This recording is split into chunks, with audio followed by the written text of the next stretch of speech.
Es un enorme placer cada uno de estos encuentros. Cuando imaginábamos esta diplomatura el año pasado con Dora, creo que no nos animábamos a imaginar tanto, ¿no? No sé, después Dora dirá cuando cierre el curso cuál es su experiencia, digamos, pero en el transcurso, digamos, del desarrollo de esta diplomatura también apareció, digamos, o dimos forma a un nuevo desafío que es la constitución de estos espacios de diálogo intersectorial, eh, con la convicción de que los espacios intersindicales tienen mucho potencial, pero los intersectoriales nos proponen desafíos que por ahí son muy difíciles de encontrar o a los que es muy difícil dar forma en el espacio sindical, ¿no? Nos parece importante y urgente que el feminismo popular, que el feminismo de las trabajadoras y los trabajadores.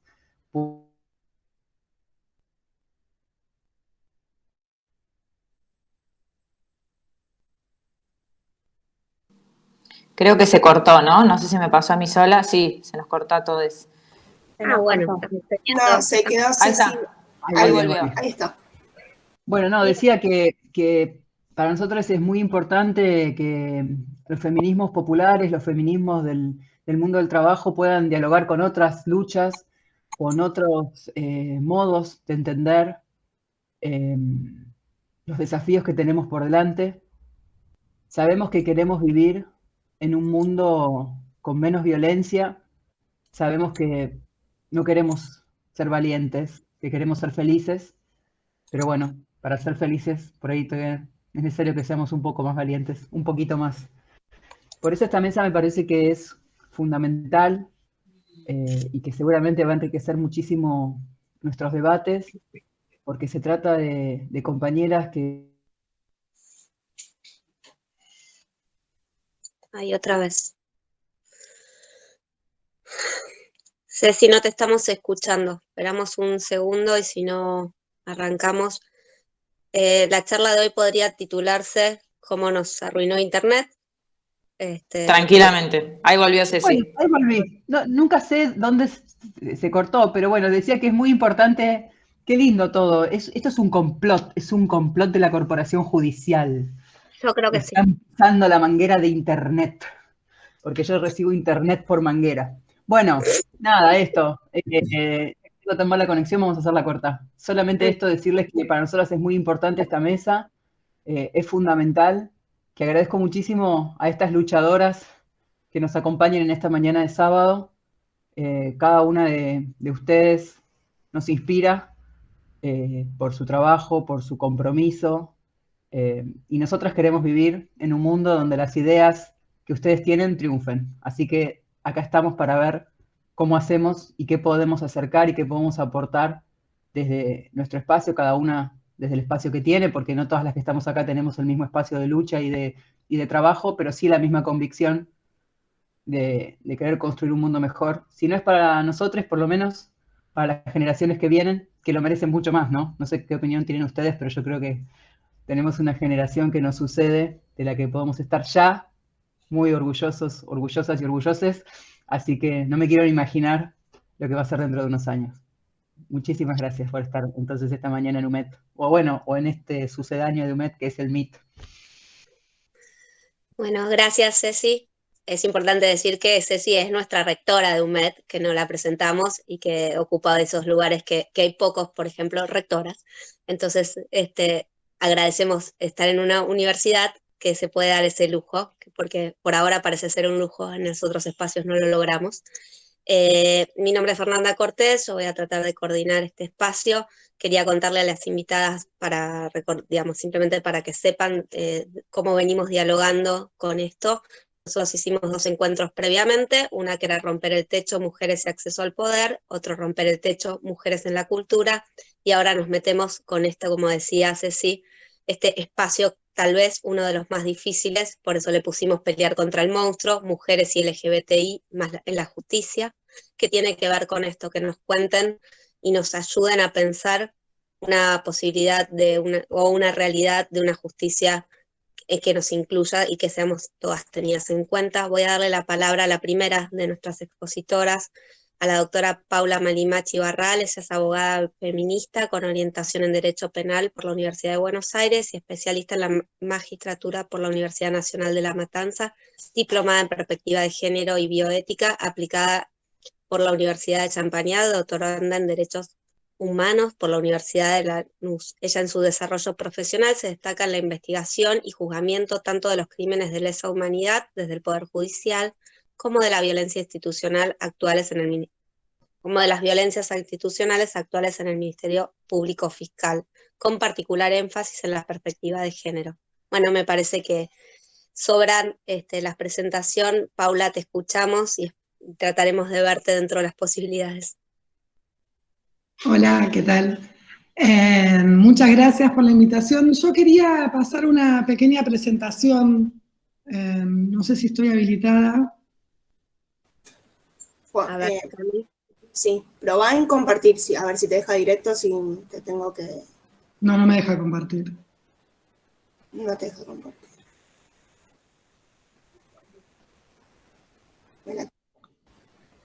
¿La tenés en un link? ¿Me lo querés mandar y lo presento yo? Pero yo pensé que sí. Te lo paso. Dale. ¿Te lo paso por mensaje? Sí, o por mail, por donde vos quieras, son 2 segunditos y yo la publico. Perdón, Ahí ya.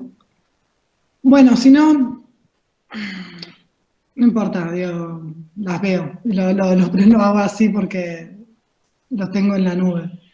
La idea era básicamente para ponernos a pensar a dónde queremos ir y qué es lo que queremos. Me parecía importante hacer como una pequeña historia de cómo llegamos hasta acá. Porque yo lo que veo muchas veces, como operadora judicial que soy, es que muchas veces hay, por un lado, como una idea de que la igualdad entre varones, mujeres y entre todas las personas ya está, es algo que ya tenemos. Y por otro lado, una idea de como que estos derechos se fueron por generación espontánea, salieron de un repollo. Entonces, primero, recordar, todos nos enseñaban en la escuela la Revolución Francesa, libertad, igualdad y fraternidad, y siempre nos dijeron que nos incluía eso. Sin embargo, ustedes sabrán, hubo una... Olympe de Gouges presentó los derechos de las mujeres y fue decapitada por sus propios compañeros. Entonces, no nos incluía. Después, tenemos la Constitución Nacional, que en el artículo 16, desde su redacción original, dice que todos somos iguales ante la ley. Sin embargo, hay un antecedente que a mí me gusta recordarlo mucho, que es el del voto, la ley de voto. El voto decía que era universal, secreto y obligatorio. Había una serie de excepciones a quienes podían votar. Las mujeres no estaban incluidas entre esas excepciones. Y para votar lo que se había hecho era que el listado para votar se sacaba de la libreta de enrolamiento. Entonces, Julieta Lanteri hizo una presentación diciendo, bueno, quiero que me enrolen para poder votar. Hizo una presentación judicial y ahí es interesante, lo voy a leer porque lo tenía en la presentación. En el año 1929 la Corte Suprema resolvió este planteo que había hecho Julieta Lanteri. Primero el fiscal dijo, bueno, la Constitución dice ciudadanos, y cuando dice ciudadanos dice hombres. No hay ninguna duda que no están incluidas las mujeres. En 1927 el juez federal le da la razón al fiscal, y la Corte Suprema en 1929, yo remarco que es en 1929 porque el Código Penal, que nos rige hasta el día de hoy, la base es de 1921, con lo cual está redactado con gente que pensaba esto. Lo que dice la Corte Suprema es que la igualdad ante la ley no tiene carácter absoluto. Y entre un hombre y una mujer existen principios de fundamental disparidad en el orden de la naturaleza. O sea que nosotras no éramos iguales y eso estaba clarísimo. Después, si nosotros hoy pensamos, bueno, ¿cómo seguimos? ¿Cómo estamos hoy? Si nosotros, por ejemplo, buscamos en Google, digo, el cuerpo humano, ¿cuál es el cuerpo humano? Ustedes van a ver que yo ahí tenía las fotitos en la presentación, y el cuerpo humano es el cuerpo de los varones, hasta el día de hoy. Entonces, eso no es solo una cuestión de que nosotras somos invisibles en esos libros, eso también trae consecuencias muy prácticas, trae consecuencias, digo, en la medicina. Hace poco salió una nota en la revista Gato Pardo sobre cuáles eran las consecuencias que tenía que la base sea el cuerpo masculino, por ejemplo, en las cardiopatías, porque los cuerpos femeninos son diferentes. Entonces, digo, esto tiene consecuencias. Después hay, a nivel legal, lo que nosotros vamos a ver es que después de la posguerra hubo una amplia difusión de declaraciones y convenciones internacionales de derechos humanos. Tenemos la Declaración Universal en 1948, la Declaración Americana, la Convención Americana, el Pacto Internacional de Derechos Civiles y Políticos. Empieza una gran difusión de normas internacionales. Sin embargo, no es hasta 1993, y yo insisto porque yo tenía 15 años en ese momento, recién en ese año la Conferencia Mundial sobre Derechos Humanos establece que los derechos humanos de la mujer y la niña son parte inalienable e indivisible de los derechos humanos universales. Esto recién sucede en 1993. Y como dice mi psicóloga, si hay algo que aclarar es porque hay algo que no está claro. Entonces, ahí lo que va a empezar a pasar, sí, empieza una serie de declaraciones y convenciones específicamente contra las formas de discriminación hacia la mujer. Y recién en el año 2007 tenemos los principios de Yakarta que no llegan a ser una convención, pero que ahí sí son unos principios sobre la aplicación de la legislación internacional de derechos humanos con relación a la orientación sexual y la identidad de género. Esto es recién de 2007 y todavía no se logró que sea una convención.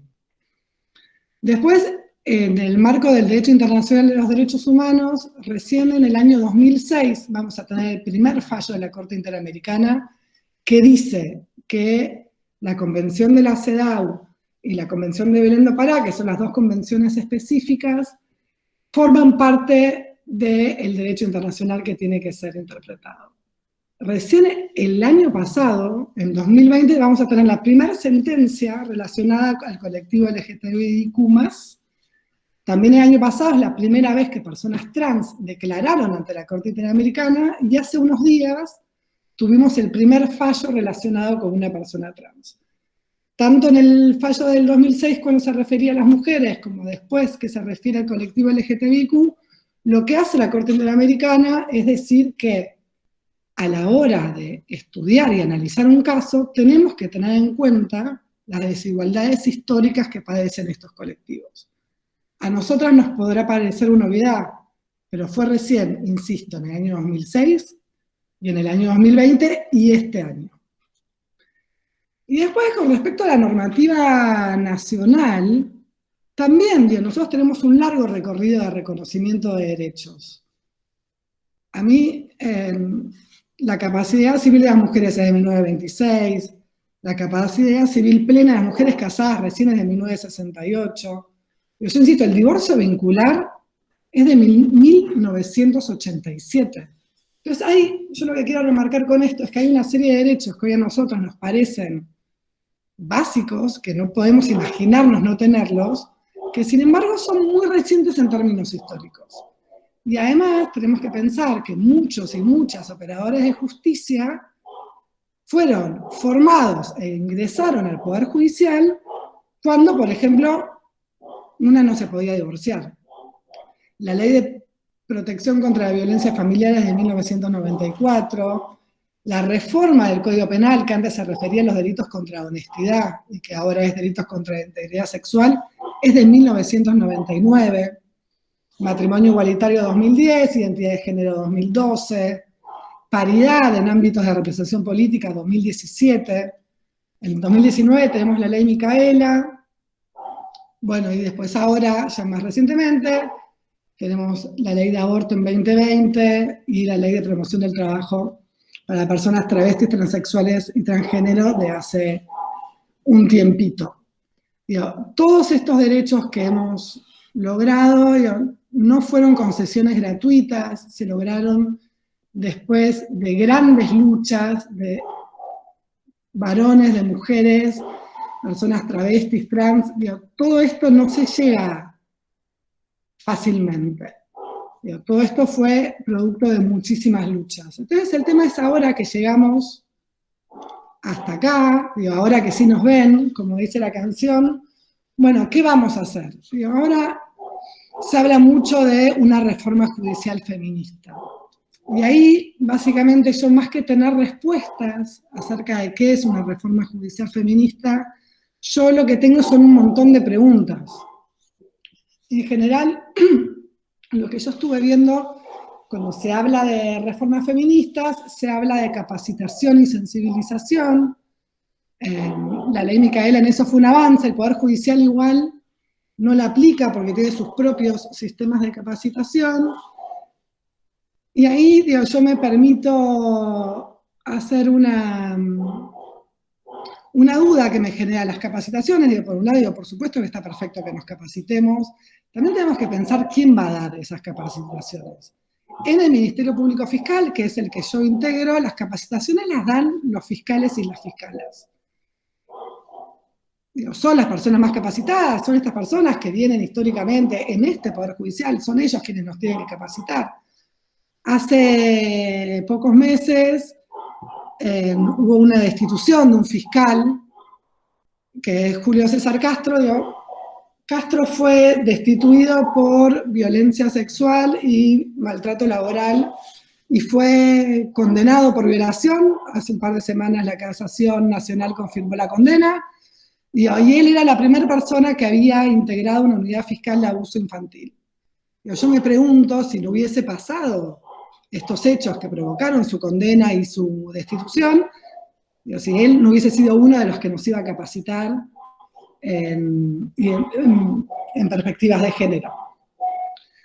Entonces, ahí también. Y después lo otro que muchas veces se ve, digo, quienes tienen la oportunidad de leer fallos judiciales, como ahora el tema es la perspectiva judicial, muchas veces vemos decisiones judiciales que antes de decidir escriben 8 o 10 páginas, siempre iguales, con el marco legal de la perspectiva de género, y después deciden lo que deciden y cómo lo deciden.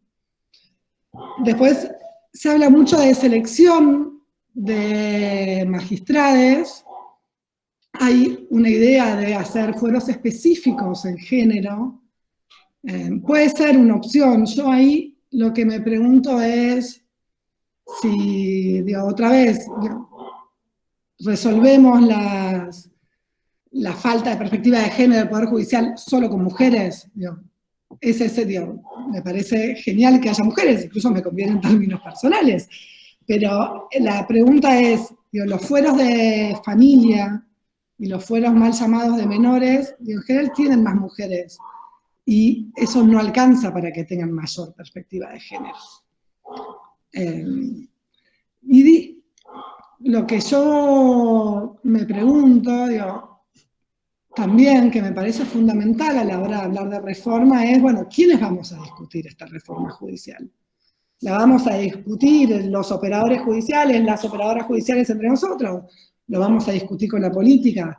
¿Vamos a incluir a quienes son los que van, los que vienen a este sistema de justicia a reclamar? Lo otro es, bueno, cuando pensamos en una reforma judicial feminista, digo, ¿qué es lo que queremos? ¿Queremos más de este sistema de justicia? Si nosotros hoy sabemos que la justicia, el sistema de justicia es expulsivo, que el sistema de justicia no nos escucha, le vamos a pedir más, que haya más jueces, más fiscalas, más juezas. Me lo pregunto. Entonces, también a la hora de pensar la reforma judicial feminista, lo que tenemos que pensar es a qué sistema de justicia que está haciendo qué cosa le vamos a pedir qué. Y también pensar, bueno, ¿qué pasa con las mujeres e integrantes del colectivo LGTBIQ que están imputadas en los delitos? Hace poco salió un informe del Ministerio Público Fiscal que el 75% de las mujeres trans están imputadas en casos de drogas. Bueno, cuando hablamos de reforma judicial feminista, ¿estamos pensando también en reformar la ley de estupefacientes? ¿No lo estamos pensando? Después también hay una respuesta que se ve muchas veces, digo, en los medios, en determinados sectores políticos, que es, ante determinado hecho grave, digo, subir las penas. O ante ante situación de violencia de género, bueno, entonces no permitamos que los acusados permanezcan en libertad durante el proceso. Nosotros conocemos, digo, las cárceles, digo, las cárceles son el mejor lugar, digo, encerrando a una persona en una prisión es que vamos a lograr que la violencia de género termine. Digo, es la única respuesta posible a los hechos de violencia, es la prisión. Después cuando se dice, digo, bueno, se prohíben las salidas, se prohíbe la libertad durante el proceso, los hechos de violencia de género. Digo, ¿cuáles son los hechos de violencia de género? ¿Estamos hablando de violaciones, estamos hablando de femicidios o estamos hablando de un caso de violencia doméstica? Digo, a muchos les habrá pasado, digo, o les pasó a alguna amiga, digo, tener relaciones violentas con sus parejas. Digo, la respuesta no es siempre que su pareja o expareja vaya preso. Digo, tal vez una lo que quiere es que no la molesten más. Entonces, bueno, ¿estamos escuchando a quienes necesitan, a quienes le piden algo al Poder Judicial? A mí me parece fundamental, a la hora de pensar una reforma, sobre todo, digo, vamos a pedir una reforma, digo, vamos a pedir que el proceso siga siendo escrito como es ahora en Cava, en la justicia nacional y en la justicia federal. Digo, tal vez sería mucho más interesante que más allá de pedir fueros especializados o mayores penas, que podamos pedir, bueno, hagamos un proceso oral, hagamos una audiencia. Yo quiero que alguien me escuche, que alguien escuche cuáles son las respuestas posibles y que la cárcel no sea la única opción que me den, porque si vamos a romper todo y vamos a pedir todo, la verdad, digo, tengamos una diversidad de respuestas. Paula, te voy a pedir que le vayas cerrando para que puedan poner las 4 y igual después hacemos otra vuelta de... Sí, ya justo terminaba, digo, la idea es también incorporar la perspectiva de la reparación al proceso de justicia, que cuando sale de reforma feminista no nos incluya a nosotras solo como víctimas.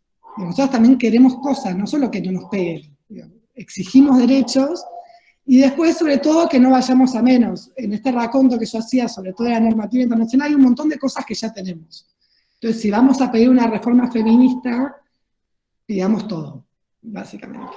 Gracias. Gracias, Paula. Me daba pena cortarte, quería saber todo lo que ibas a decir.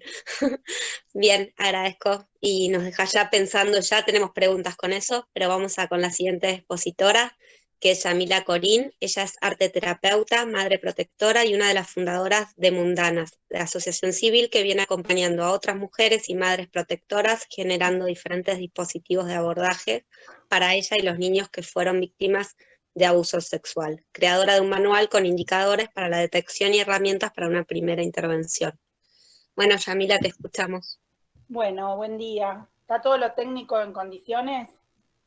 Sí, buenísimo. Primera cuestión superada. ¿Cómo?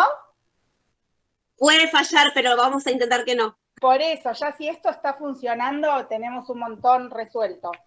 Bueno, gracias por la invitación, muchas gracias. Es como bueno, en principio nada, presentarme. Vos decías, soy mamá protectora y en ese sentido quiero hacer como un porqué de esa presentación. Nos identificamos como mamás protectoras quienes acompañamos a niñas o adolescentes víctimas de abuso sexual, y nos identificamos así en un sentido construido en la lucha. Para mí esto es fundamental porque quienes atravesamos esta situación sufrimos una violencia de género particular, ¿no? Hay una situación de violencia extrema que es el abuso sexual que sufrieron nuestras hijas, y todo lo que tiene que ver con un camino de reparación que ellos necesitan y que la justicia obviamente no, ni el Estado da respuesta, es un camino, es un carril de violencia. Y por otro lado hay otro que es el que sufrimos nosotras al momento de protegerles, y también otras profesionales que nos acompañan, sobre todo psicólogas, que sufrimos toda una violencia particular y un ataque particular a la hora de proteger a nuestras hijas. En relación a esa violencia particular, pero también el hecho de ser mujeres adultas, que nos fuimos encontrando en los juzgados, pero que también nos fuimos encontrando centralmente en la lucha del último periodo o el oleaje del feminismo en la calle. Me refiero centralmente al Ni Una Menos, a la lucha por el aborto legal, seguro y gratuito, en los encuentros también plurinacionales, y que fuimos encontrando en esos procesos de lucha herramientas como fueron los scratches, herramientas como fueron, que igualmente los scratches no vienen solamente de este nuevo periodo, sino también de hijos de desaparecidos, ¿no? Me parece fundamental como tomar este antecedente, porque los hijos, al no encontrar justicia, el surgimiento de los scratches fue cuando, había genocidas que no habían sido condenados y los hijos de los desaparecidos dijeron, donde no hay justicia hay scratches, y que los vecinos supieran que ahí vivía un genocida. Me parece que ese antecedente de la falta de justicia y la justicia nuestra es interesante para pensar cuando empezamos a reconocer que abusadores no fueron condenados y no tuvimos justicia y entonces había escrache, y que el feminismo asume, algunas compañeras, ¿no?, que sufrieron situaciones de violencia o de abuso, eligen ese método frente a la falta de justicia. Y sepamos que acá, donde no hubo justicia, los vecinos sepan, y quienes, las redes incorporan, ¿no?, a este mecanismo de visibilidad, hay un violador. Entonces, el feminismo nos fue dotando de herramientas, fuimos asumiendo y encontrando herramientas, y en ese camino nos identificamos como tales, como mamás protectoras. Y en ese sentido creo que lo que nos otorga esa identidad de lucha es la posibilidad de salir de la tragedia personal, la posibilidad de romper algo que tiene que ver con la culpa, porque en general, para que sepan, los abusos en la infancia se dan mayoritariamente en el ámbito intrafamiliar, muchas veces es el propio progenitor. Entonces, esta cultura en la cual nosotras cargamos todas las culpas, hay un abusador, pero la culpa es nuestra por haberlos elegidos como padres, hay un abusador, pero la culpa es nuestra porque no vimos antes, hay un abusador, pero la culpa es nuestra porque no denunciamos a tiempo. Entonces, todas estas culpas, aparte del dolor efectivo de que la persona que nosotras amamos fue víctima de un abuso que es comparable a la tortura en relación al daño, entonces toda esta carga, que es un inmenso dolor, nos encuentra y nos hermana en la lucha y nos permite romper con la tragedia personal para entenderlo como un problema político social, patriarcal, y que entonces esta hermandad nos permite identificarnos como tal sin que esto sea una revictimización.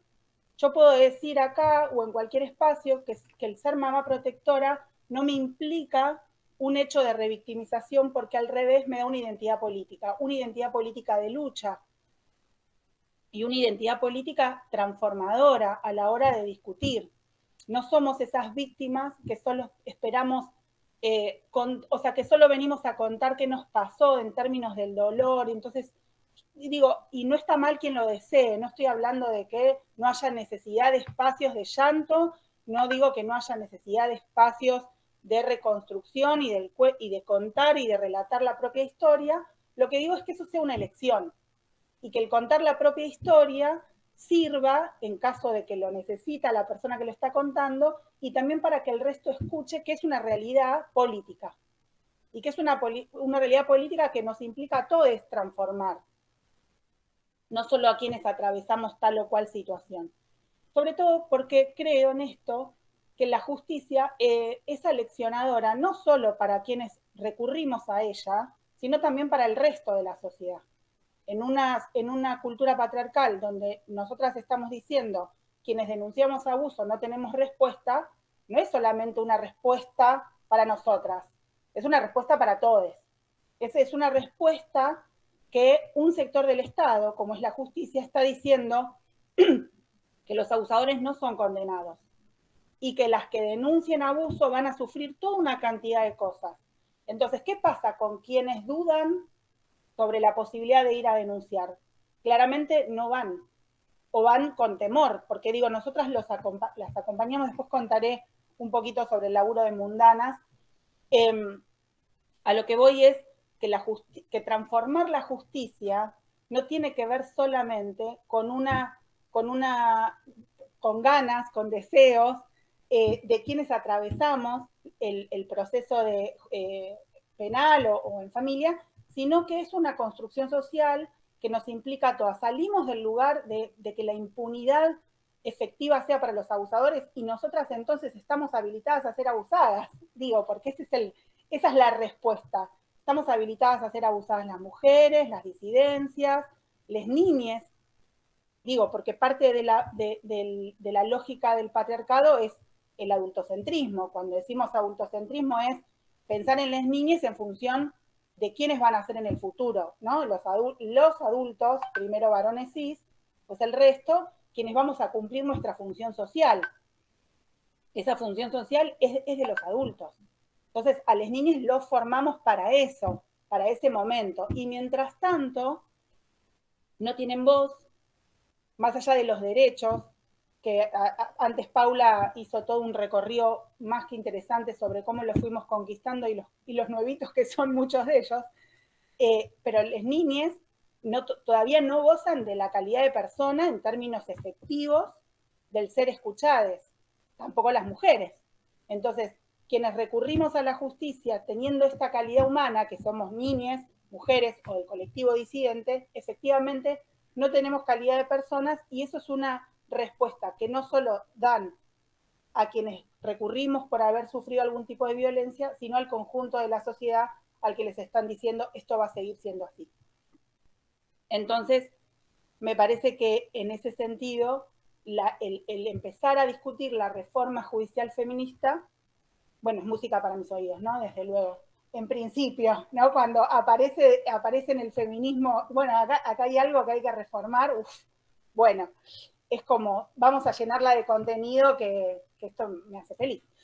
Creo que hay muchos aspectos, digo, por ahí antes de meterme en la reforma, contarles un poquito de Mundanas y cuál es el laburo que tuvimos que hacer. Y digo tuvimos, porque si bien fue una elección, también fue una respuesta a la falta digo, cuando nosotras nos organizamos en cualquiera de los ámbitos, en este mismo encuentro, digo, nos estamos encontrando porque hay algo que debería pasar y no está pasando. Entonces, en vez de estar un sábado a la mañana, no sé, tomando mate en la cama, estamos discutiendo cómo reformar la justicia que necesitamos, cómo llegar a la justicia que necesitamos. En el caso de Mundanas, somos una agrupación feminista que decidimos empezar a trabajar desde el arte en términos de los encuentros. Yo soy arteterapeuta, pero el resto de las compañeras y muchos otros espacios me parece que ya también, ¿no? Como que empezamos a incorporar la idea de los talleres en vez de las charlas, esto de que tenga que ver con compartir herramientas más que la bajada de línea de quien sabe y el resto no sabe, sino que el saber es un poquito más amplio y abierto y que necesitamos poner el cuerpo y que necesitamos integrar las emociones a todo lo que nos pasa. Entonces, bueno, trabajamos con las dinámicas de talleres. En esas dinámicas de talleres estábamos cuando yo reconocí que mi hija de 9 años estaba siendo víctima de abuso sexual por parte de su progenitor. Esto fue hace 10 años. no teníamos idea de lo que estaba sucediendo, no tenía nombre eso que estábamos transitando. O sea, estamos hablando de hace 10 años, donde al principio, bueno, nada, empezar a recurrir y buscar información, profesionales que supieran algo del tema. A lo que voy con esto, para historizar, es que hace 10 años estoy en un proceso judicial porque todavía está abierto, porque lo hemos tenido que seguir luchando para que no lo absuelvan ni archiven la causa, porque todavía no ha sido ni siquiera llamado a indagatoria. O sea, hace 10 años que en lo personal mi hija y yo estamos sosteniendo un proceso judicial con infinitas, no, o sea, me tengo que quedar hasta mañana y no me alcanza el tiempo para contarles la infinidad de obstáculos, violencias, pericias y repericias que sufrimos ella y yo y que todavía estamos recurriendo y peleando para que finalmente haya juicio y condena. En estos 10 años, con mis compañeras, hemos aprendido en el camino todo lo que no estaba bien. que la escuela no tenían herramientas, y esto digo con la mayor de las miradas solidarias hacia las docentes. No había herramientas, no era mal la predisposición. ¿Qué pasaba si él iba a la escuela? No sabían qué hacer. No sabían. Tan simple como eso. Había una cantidad de dibujos que ella había hecho en clase, que debe haber una representación clarísima del abuso. ¿Clarísima para quién? Para quien tiene herramientas. No las tenían. Entonces, había todo, digo, ¿cómo es la vida de un niño o una niña que está sufriendo esta situación? Va a la escuela. Bueno, necesita que los adultos, que les adultes de ese espacio del Estado tengan herramientas, no las tenían. Entonces, nosotras, desde nuestro humilde lugar, construimos un material. ¿Qué pasa con el resto que nos fuimos encontrando de mamás protectoras, que a todas les faltaba patrocinio jurídico, que fuera con perspectiva de género, que las psicólogas muchas veces tenían temor a declarar, entonces, ¿qué tenían que hacer con los informes? Hay todo un mundo en lo cotidiano que implica un montón de cosas que no están. Nosotras lo que fuimos haciendo es construir equipos, que es lo que nos salva, porque el feminismo también tiene que ver con esa elección política, con la construcción colectiva de las herramientas. Entonces, hoy tenemos un equipo interdisciplinario de psicólogas y abogadas feministas. Feministas quiere decir que entienden cuál es esa forma de violencia que están sufriendo, no solo esas niñas o adolescentes, sino también sus mamás protectoras o mujeres adultas que durante toda su vida o en la infancia fueron abusadas y recién ahora, en el marco del yo sí te creo, porque también como opera la justicia, operamos nosotras como resistencia, y existe una resistencia clara, estamos discutiendo la reforma judicial feminista.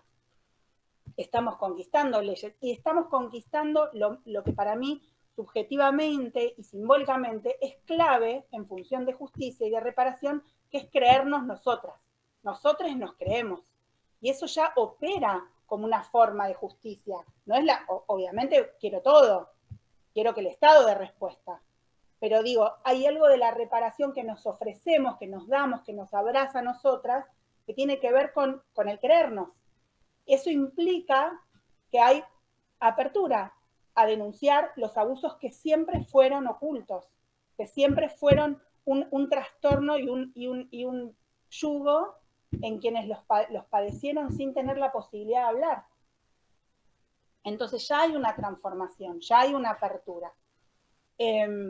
Entonces, bueno, nosotras desde Mundanas lo que construimos fueron esas herramientas, esos dispositivos, también encuentros colectivos, o sea, grupos, espacios de terapia o no, de taller. Fuimos dando todo tipo de talleres, no me gusta decir capacitaciones, pero para que se entienda, a profesionales de diferentes ámbitos, tanto judiciales como docentes, como trabajadoras sociales en varias provincias, siempre con una dinámica de taller. hemos escrito un segundo libro, aparte del material, que capaz si lo tengo a mano ahora se los muestro, que es escritos sobre la reparación colectiva, que justamente el primer manual hablaba de indicadores para la detección, que también tenía que ver con nuestro momento, después nos dimos cuenta de eso, ¿no? Como primero detectamos y escribimos sobre la detección, y 10 años más tarde escribimos sobre el proceso de reparación, que fue efectivamente nuestro proceso, el de reparar colectivamente. Yo siempre digo, bueno, mi hija hoy tiene 19 años, por ejemplo, y tiene una vida, con los problemas de cualquier persona, pero tiene una vida. Esa vida la ganamos porque tuvo una mamá feminista con un colectivo feminista que la acompañó. Hay pibas de 19 años que fueron abusadas en las niñeces, y cuando niñas, y hoy definitivamente tienen otra perspectiva de vida. Entonces, el resultado de eso no puede ser una respuesta nuestra, tiene que ser del Estado. No puede ser una suerte de quien te acompañe, tiene que ser del Estado, porque es un derecho vulnerado, un derecho humano vulnerado, y el Estado tiene la responsabilidad de dar respuesta. Entonces, ahí sí me meto. Mientras tanto, la seguiremos dando nosotras por elección. Cecilia dijo al principio, ¿no? Como queríamos ser felices, no valientes. Todavía nos toca ser valientes, pero queremos ser felices. Entonces, para eso luchamos en función de generar las herramientas y dispositivos que el Estado tiene que tener de forma obligatoria. Eso no puede ser una elección, es una obligación, para dar respuesta a la vulneración de derechos. Yami, perdóname, yo solo que ya están los 15, pero cerrá con tranquilidad, por favor, porque estamos todas queriendo escuchar más. Gracias por avisarme. Nada, en relación a la reforma, bueno, me quedó súper cortito el tiempo porque soy charlatana, pero sí me parece, digo, en relación a la reforma, me parece clave que el contenido lo estemos discutiendo en todos los espacios, porque eso ya implica una reforma en términos de la presión política que le estamos metiendo a la justicia, porque es una respuesta política. Después nos quedan un montón de preguntas, Paula dijo varias, yo tengo otras, solo voy a tirar una porque me quedé sin tiempo y es lo que para mí es lo más importante, que tiene que ver con que hay gente que es incapacitable, porque es el enemigo político. O sea, ¿hay gente capacitable? Sí, por supuesto, docentes, muchas personas de trabajadoras del Poder Judicial que tienen un montón de predisposición y que crecieron en este sistema patriarcal igual que todos y tienen respuesta aprendida. Y esa gente es capacitable, por supuesto. Y después hay gente que es incapacitable porque no quiere ser capacitada, opera y defiende la lógica del patriarcado y nos oprime a nosotros, digamos, no hay forma. Entonces, para esto, yo creo que hay algo que tenemos que empezar a pensar, que tiene que ver que efectivamente la estructura del Poder Judicial, así tal cual, les da impunidad. Que operan los tres poderes del Estado, y que tiene que haber un organismo que sea veedor, y cuando digo veedor es porque queda más lindo, creo que tiene que ser de control, sobre cómo intervienen en el transcurso de sus funciones fiscales y jueces. No puede ser solo un juicio político los que los quite del cargo. Tiene que haber algo en el medio, que desconozco, no soy abogada aparte, en el medio, que digo que tiene que haber algo que resuelva que no pueden que no pueden intervenir de la forma que lo hacen sin ningún tipo de perspectiva de género, con un grado de revictimización impresionante sobre las víctimas, sin que nadie en el camino revise, revea, observe, condicione, pongámosle todos los condicionantes que encontremos, pero que no pueden actuar con la impunidad que lo están haciendo. Así que bueno, me quedo con esa única, después si habrá más tiempo abrimos un poquito más sobre la reforma judicial, pero es clave para mí el estarla discutiendo, ya implica una reforma en términos políticos de presión, así que bueno, me quedo hasta acá. Muchísimas gracias. Bueno, Yamila, gracias por tu espacio, por tu tiempo, por poner el cartel de Dónde está Tehuel detrás tuyo para que todas lo veamos también. Habla de tu decisión política en todos los momentos y en todos los espacios. Así que lo agradezco. Voy a presentar a la tercera participante. Ella es Vanessa Calderón, lesbiana transfeminista, estudiante avanzada de Derecho con formación en Derechos Humanos, Género y Sexualidades, especialista en elaboración de políticas públicas, normas jurídicas, y Técnicas Legislativas. Actualmente coordina el Observatorio Nacional de Crímenes de Odio LGBT de la Defensoría LGBT, dependiente del Instituto contra la Discriminación de la Defensoría del Pueblo de la Ciudad de Buenos Aires, en articulación con la Federación Argentina LGBT y la Defensoría del Pueblo de la Nación. Vanessa, también me va a tocar la versión de tener que acortarte y avisarte el tiempo. Te escuchamos y te seguimos atentamente. Hola, ¿qué tal? Buen día. Perdón, justo. Ay, se me cortó, Vane. ¿Justo qué? Justo se cortó la luz, justo se apagó el módem. Decime, porque si no podemos... Se quedó congelada. Ah, pues yo ni siquiera la veo.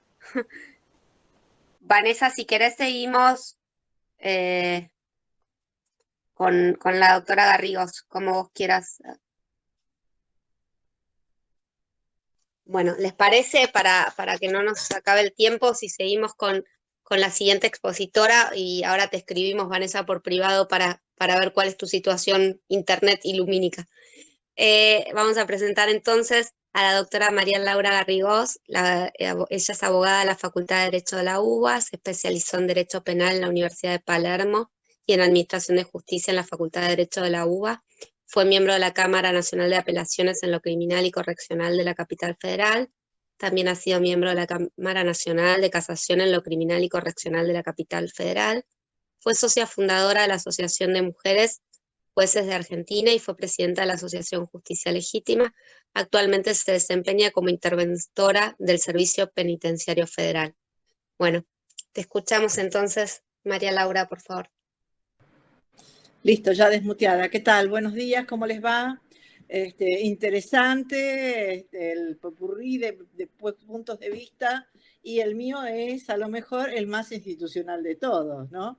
Aunque a lo mejor Paula, que viene del MPF, puede compartir varios puntos conmigo. A ver, me autodefino feminista, pero mi feminismo es una experiencia aprendida a fuerza de que me echaran en cara la culpa de ser mujer. Y esto, pocas de ustedes lo habrán vivido como lo hemos vivido las de mi generación, que nos sorprendimos como culpables al principio y no entendíamos qué era lo que pasaba, y nos empezamos a reunir justamente por esas razones. Y esto fue lo que nos llevó a constituirnos en feministas. Y es interesante pensarlo así porque es una construcción diferente. Nosotras aparecimos al feminismo desde muy diversos lugares y con muchas cortapisas, con muchos temores sobre lo que estábamos haciendo. Ustedes no lo saben, pero hace miles de años, digamos para los años 80 y pico, fines de 80 y pico, 90, apareció en el foro local lo que se llamó la Asociación de Mujeres Juezas. En realidad no, peor, se llamó la Asociación de Mujeres Jueces de Argentina, AMJA. Yo perdí esa batalla, porque yo iba por Asociación de Juezas de Argentina, como esa sigla ya estaba usada para otra cosa, entonces quedó Mujeres Jueces. Y esto tiene que ver, digo, no es que me ponga la cañana, pero como juez parece neutro, pero no lo es. Cuando te dicen la doctora juez de la Cámara tal, en realidad te están bajando el precio. Tendrían que decirte la doctora jueza de la Cámara tal. Pero, y ahora para colmo, que la E viene a ser el genérico, esto trae problemas, porque se esconde la que asume su condición de mujer como jueza y la que no. ¿No es cierto? Así que yo propongo que se digan los jueces y las juezas claramente. Los fiscales y las fiscalas. Los defensores y las defensoras. Me parece que así debe ser. Y esto, que es nada más que pura experiencia y práctica, se ata con el final de la charla que quiero darles hoy. Bueno, allí en AMJA se empezó a elaborar lo que nosotros empezamos a distinguir como discriminación contra las mujeres. Solamente contra las mujeres en ese momento. No había capacidad de abarcar un universo más amplio. No se distinguía que el universo era mucho más abarcativo. Y en una cooperación con el Banco Interamericano de Desarrollo, esa asociación, una ONG, empezó a dar cursos de sensibilización en materia de género y en materia de tratados de derechos humanos a todo lo largo y ancho del país. Yo fui convocada y participé como entrenadora en esos talleres. Lo interesante de esos talleres, y esto viene a cuento por lo que decía recién la compañera, es que recibimos capacitación pedagógica de, digamos, la derecha argentina, de las universidades privadas, y lo primero que nos dijeron, y esto hay que aprenderlo, los jueces no aprenden nada, a los jueces no se les enseña nada. A los jueces hay que charlarles, hay que amablemente convencerlos a partir de la evidencia. Hay que mostrarles los casos, hay que darles los ejemplos e ir induciendo la charla hasta que la realidad los pone ante la disyuntiva de aceptarlo. No hay capacitación posible para jueces porque es una profesión, porque es una profesión oficio, porque, digamos, la profesión es ser abogado y el oficio es ser jueces, ¿no? Es un oficio que, por su propio diseño, es muy autoritario, interviene en la vida de las personas, en todo lo que tiene que ver la vida de las personas con el deber ser. Impone el deber ser a la vida de las personas. Si esto no alcanza para ser autoritario, no sé qué alcanza para ser autoritario. Se me ocurre que los médicos también participan del mismo problema. Y cuando yo les digo a los médicos, ustedes son autoritarios porque a mí no me dan a elegir si me quiero morir o no me quiero morir, me miran como, a ver, ¿de dónde sale esta mujer que está loca? ¿Por qué se querría morir? No hay capacidad de pensar que el otro debería tener la decisión en la mano. Y lo mismo pasa en los poderes judiciales. Esta costumbre de intervenir en las vidas ajenas se convierte finalmente se introyecta como la única capacidad de conocer el deber ser de la vida ajena. Yamila, te aviso. Hay que ser muy prudente para poder introducir el contenido y que el contenido no sea rechazado y que sea aprendido así. Bueno, esa organización de mujeres juezas se convirtió después en la Corte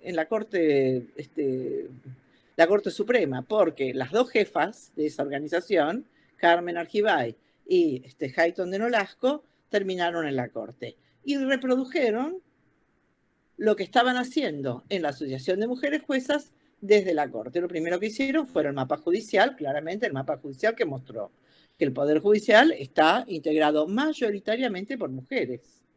Interesante ver que las mujeres, por supuesto, tienen el techo de cristal y eso ha sido inmodificable. Estamos desde el año 2000 registrando la cantidad de mujeres que ingresan al Poder Judicial.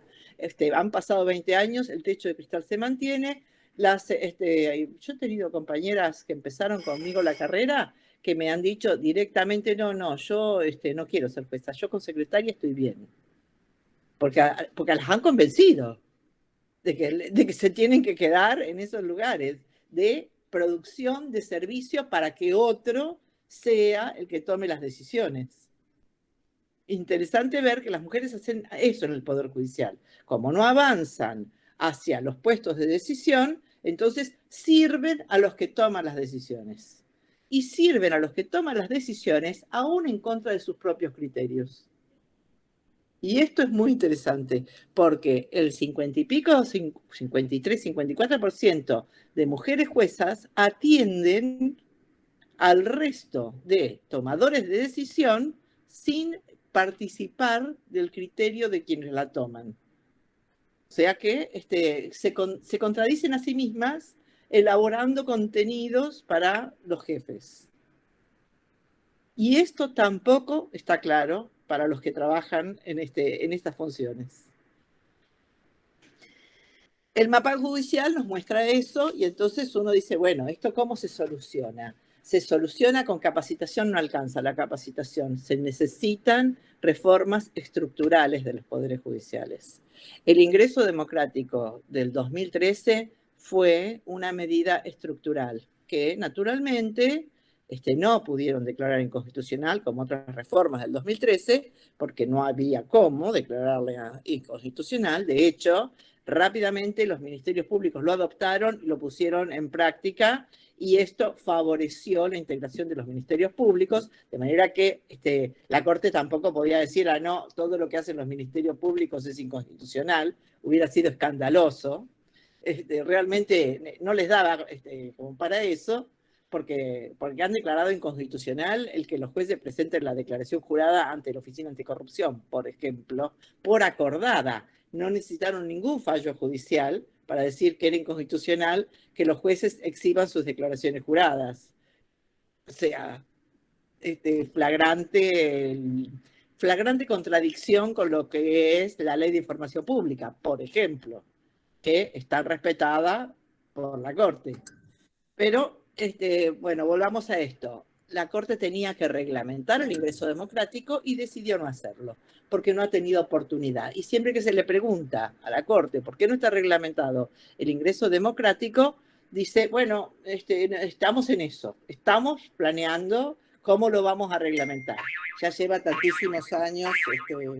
Disculpen, pero yo trabajo todos los días. Nosotros trabajamos acá todos los días de la semana porque en este puesto donde estoy pasan cosas todos los días de la semana y a cualquier hora. Así que, bueno, me siguen, por eso escuchan esos ruidos. La reglamentación está pendiente. La reglamentación va a ser todo, porque es donde se esquivan las cosas, en las reglamentaciones. Controlar las reglamentaciones es muy difícil y no hay nadie que esté trabajando en ofrecer una reglamentación. Así que esto es una tarea que los movimientos feministas debieron asumir. La reglamentación del ingreso democrático. ¿Es la solución el ingreso democrático? No, no es la solución. Es un principio de tarea, nada más que eso. Porque el ingreso democrático no va a solucionar la asimilación que produce la corporación con los miembros que ingresan. Yo digo, siempre medio en chiste, pero es en serio, que si vos pones un chiquito de Lugano o de Constitución en las escaleras de Comodoro Pi, a los 2 años el chiquito sale vestido con sobre todo de pelo de camello amarillo, igual que cualquier juez de Comodoro Pi. Porque hay un deseo de pertenecer, de integrarte, de ser como los que te circundan, que es una pulsión, es muy difícil de contrarrestar. Nadie quiere ser el diferente. Y te educan el lenguaje, te educan el gusto, te educan, bueno, no sé si ustedes han visto, pero en todo el mundo, salvo en Cuba, creo yo, que porque el clima no lo permite, las abogadas usan trajecitos. Usted, por donde vayan, Paula se ríe, pero es así. Yo, a raíz de los cursos estos, he tenido oportunidad de viajar bastante. En todos lados, en Ecuador, en toda Latinoamérica, todas las abogadas usan trajecito, asimilándose a los varones abogados. No van de vestido al tribunal. Van a lo mejor llevan un vestido, pero llevan el saquito de abogadas. Y para ir a las audiencias se ponen el saquito. Es increíble, pero es así. En Cuba no lo vi, pero porque, claro, con esas temperaturas probablemente. Pero, a ver, en Cuba, los jueces y los fiscales usan toga. Una cosa absurda, pero usan toga. Que a lo mejor, bueno, en Canadá usan toga, pero abajo llevan los jeans, ¿no? Entonces, sería bueno pensar que estuvieran uniformados, pero Digo, porque esto también, el Poder Judicial no es solamente lo que escribe, lo que dice, sino lo que exhibe. Los símbolos hacen también al funcionamiento de los poderes judiciales. Otra de las cosas que hay que pensar es cómo ingresan las altas jerarquías, digamos, cómo ingresan los que van a tomar las decisiones. En ese sentido, ha habido cambios interesantes en el Consejo de la Magistratura. Hablo del Consejo de la Magistratura Nacional solamente, porque la diversidad de los consejos de la magistratura de las provincias no son abarcables en una charla con esta extensión. En el Consejo de la Magistratura Nacional, ahora es obligatorio que todas las ternas tengan al menos una mujer, lo que ya es bastante. Antes esto era impensable. Y también es cierto que en todos los concursos se debe tomar algún contenido que tenga implicancia en materia de género. Y ahí viene, ¿quién lo construye ese contenido? ¿Quién es el capacitado? ¿Por qué filtro pasa? Todavía no hemos avanzado tanto, pero hay una intención, hay un reconocimiento, hay algo. Sin embargo, no sé si ustedes vieron, sé que se hizo público el mes pasado, creo, que Vanessa Siley, que es una de las consejeras, le pregunta a uno de los postulantes qué es el techo de cristal, y el tipo empieza a pensar en un techo de plástico, o de verdad, un techo de cristal físico, y empieza a elaborar zaraza, al estilo abogado, sobre algo que permite ver el cielo, qué sé yo, las cosas ocultas, y no llega, no sabe de qué están hablando cuando es el techo de cristal. También es cierto que en los currículum se les pide ahora que acrediten haber tenido algún conocimiento en materia de género. Y entonces digo yo, bueno, y ahora vamos otra vez a la capacitación. ¿Esto que se les pide, lo ofrecen las facultades? ¿Están las facultades, que son las únicas productoras de jueces, las facultades de Derecho? Imagínense, esto es todo un poder del Estado que viene de una sola facultad, de las facultades de Derecho. Porque en todos los otros poderes del Estado hay interdisciplina.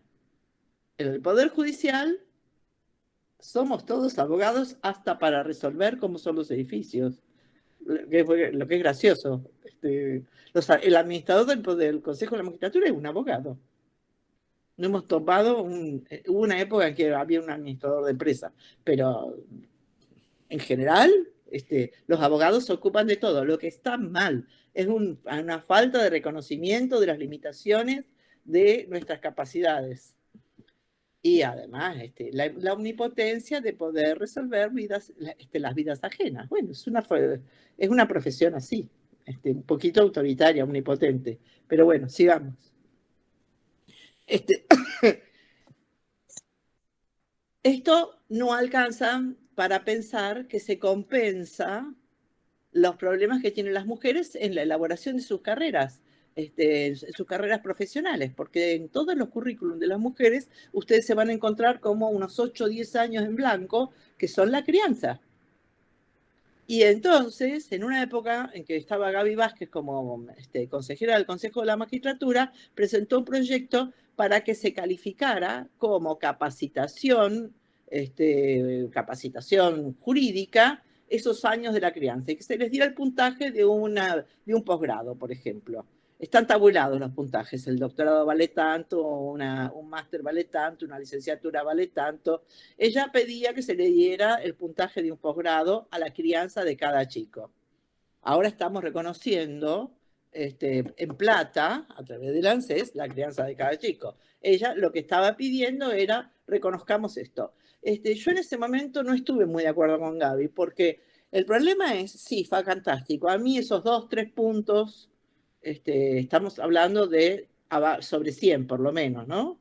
El puntaje de los concursos es sobre 100. 2, 3 puntos de la crianza de cada uno de los pibes me arrima, por supuesto, me arrima y me hace la diferencia a lo mejor con un candidato más arriba o más abajo mío. Pero después, yo el conocimiento no lo tuve. El varón tuvo esos 3 puntos porque hizo el posgrado y le quedó el conocimiento, y yo tuve esos 3 puntos porque tuve un pibe y no tuve oportunidad de acceder a ese conocimiento. Y yo quiero que me sustituyan las tareas de cuidado para que yo pueda hacer el posgrado. A mí me parece que esto sería el cambio copernicano. Soluciónenme el problema del cuidado. Compartamos el cuidado. Y ahí vamos. ¿Cuántas licencias tenemos las mujeres y cuántas licencias tienen los varones por maternar? Perdón, María Laura, no te quiero interrumpir, pero estamos en tiempo si quieres ir tratando de cerrar. Esto, graciosamente la Corte les ha concedido 15 días a los varones de regalo por ser padres, lo que a las madres no nos sirve para nada, porque vos lo que necesitas es compartir de verdad, y no 15 días de vacaciones por haber sido padre. Finalmente, cuando fui jueza de primera instancia, yo era jueza de la resistencia a la autoridad. La resistencia a la autoridad es el delito del colectivo LGTBI. Porque no cometen ningún delito, el solo hecho de ser LGTBI los convierte en autores de resistencia a la autoridad a los ojos de las autoridades policiales. Tenía una causa que era inmensa de una chica que a cada rato caía y la traían presa y qué sé yo, bla, bla, bla. Y un día hay una obligación de los jueces de, antes de dictar sentencia, sentarse con la persona a la que le van a dictar sentencia y conocerla. Es el artículo 41 del Código Penal, que como decía Paula, está desde 1921. Se llama audiencia de visu, te veo, y después resuelvo sobre vos. En la audiencia de visu le digo, vino vestida, tranquila, cola de caballo, jean, remerita, nada de el show off que habitualmente solía tener cuando me la traían detenida. Y le digo, ¿qué pasó? ¿Estamos cambiando de look? Y me dice, no, lo que pasa es que mi papá y mi mamá me dejaron volver a mi casa y mi hermana me deja estar con mis sobrinos. La aceptación social de su condición le cambió la vida por completo. Así que habría que pensar que nada va a cambiar en el Poder Judicial si no cambia en todo el ámbito social. Nunca vamos a tener pensando en la ley de cupo LGTBI, es muy difícil que llegue alguien hoy a lugares de decisión con esa elección sexual. Es muy difícil. Sin embargo, en esas causas de resistencia a la autoridad, yo tenía una abogada que habitualmente era la contratada, que venía, que tenía esas características, pero para los juicios venía con el trajecito. Como en todo el mundo se visten las abogadas. Bueno, era eso nada más. Gracias. Gracias, María Laura. Qué placer escucharte. Empezamos a tener otra visión sobre la estructura, ¿no? Escuchándote a vos, así que nos vamos amigando con la institución en algún punto. Bueno, ahora si lo logramos, nos queda Vanessa, que ya la habíamos presentado, que se le cayó internet. A ver si, Vane, podemos lograr hacer un... ¿Me Sí. escuchan? Sí. Justo cuando estaba por hablar, se cayó. ¿Qué tal? Bueno, voy a compartir con ustedes algunas cositas que preparé que me gustaría comentar. Primero, quisiera agradecer esta instancia, la invitación a este espacio de diálogo que me parece súper importante. Y, bueno, yo soy Vanessa Calderón, soy coordinadora del Observatorio de Crímenes de Odio LGBT+. El mismo fue creado por la Defensoría LGBT, que depende del Instituto contra la Discriminación, la Defensoría del Pueblo de la Ciudad de Buenos Aires, en articulación con una organización social que es la Federación Argentina de Lesbianas, Gays, Bisexuales y Trans, y la Defensoría del Pueblo de la Nación. Nuestro observatorio tiene por objeto el relevamiento nacional de datos que visibilicen la violencia que viven cotidianamente en nuestro país lesbianas, gays, bisexuales y trans, y cuando digo trans me refiero a travestis, transexuales y transgéneros, para poder de esta forma generar una plataforma de información que permita monitorear e incidir en la formación de políticas públicas, en elaboración, que sean eficaces y también en propuestas legislativas para la prevención, sanción y erradicación de los crímenes de odio hacia nuestra comunidad, motivados por la discriminación hacia nuestra orientación sexual, expresión e identidad de género. Estuve leyendo las preguntas disparadoras que nos enviaron y pensaba que hay varias cuestiones que tenemos que tener en cuenta a la hora de pensar los obstáculos que encuentra la población LGBT más al acercarse al Poder Judicial en Argentina. Una de ellas, por ejemplo, en la población de mujeres trans, ya que estuvimos recién hablando bastante de las mujeres trans, es la naturalización de las constantes y sistemáticas vulneraciones de derechos y el desistimiento a realizar las denuncias correspondientes por la violencia institucional a la que se enfrentan en los organismos que deberían protegerlas, siendo revictimizadas y en muchos casos volviendo a sufrir todo tipo de violencias en comisarías, fiscalías y por parte de operadores judiciales, ¿sí? Quizás hasta, como comentaba la doctora, su vestimenta. No hay una forma adecuada de vestir. Y muchas de las mujeres trans que conozco son trabajadoras sexuales y es un trabajo, ¿sí? Por más que algunas personas puedan compartir su opinión o no, es respetable lo que una persona decide hacer o lo que puede hacer con su cuerpo y su vida, ¿sí? Entonces, decía que las violencias más comunes que sufre nuestra comunidad es el hostigamiento, la persecución, la privación de la libertad de manera ilegítima y la violencia física por parte de la policía, tanto en la vía pública como en comisarías y penales. Tenemos muchos casos que llegan a la Defensoría donde personas de nuestra comunidad van a realizar denuncias y las acosan, les piden coimas, digo, no son casos aislados, ¿sí? Tenemos estadísticas al respecto. En este sentido, la violencia hacia la comunidad LGBT+, está particularmente dirigida. Es en las mujeres trans en quienes se manifiesta con especial odio, saña, y de la manera más brutal la discriminación en su máxima expresión, que en muchos casos termina con sus vidas. A lo largo de sus vidas, las mujeres trans son sometidas por su identidad y su expresión de género a discriminación, estigmatización, hostigamiento, persecución, violencia física, violaciones, torturas y otros abusos que en muchos casos terminan en muerte, como decía anteriormente. En general, las violencias comienzan a una edad muy temprana. Lo mencionaba la doctora, la expulsión de los hogares causados por los prejuicios de las propias familias, las ubican las mujeres trans en una situación disminuida para encarar cualquier proyecto de vida por la falta de recursos materiales y por ende el debilitamiento de la red primaria de contención material y afectiva. Este extrañamiento forzado del hogar sumado a la discriminación institucional implica en la mayoría de los casos la exclusión del sistema educativo, cuyas consecuencias son reconocidas a lo largo de toda su vida y tienen un impacto directo en las oportunidades laborales de esta población.